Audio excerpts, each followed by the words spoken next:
Вълкът и седемте козлета. Имало едно време една коза, която имала 7 малки козлета. Тя много ги обичала и се грижила добре за тях.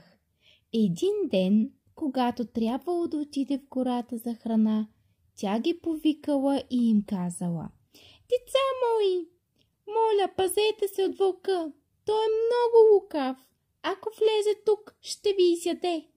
Може да се преструва на мен, но ще го познаете по грубия глас и черните лапи.“ Козлетата обещали да внимават. След като козата си тръгнала, вълкът дошъл при къщата и почукал: „Отворете, дечица, майка ви съм!“ Но гласът му бил груб и козлетата казали: „Ти не си нашата майка, гласът ти е груб, ти си вълкът.“ Тогава вълкът отишъл при бакалина и си натъркал гърлото с тебешир, за да стане гласът му по-мек.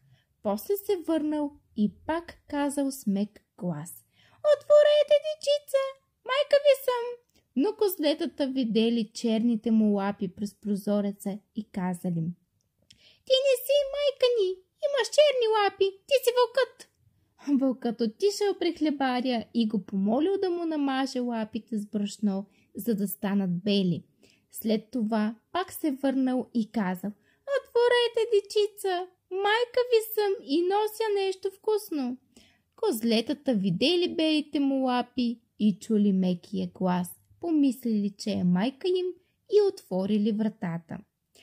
Вълкът влязал вътре и изял 6 от козлетата.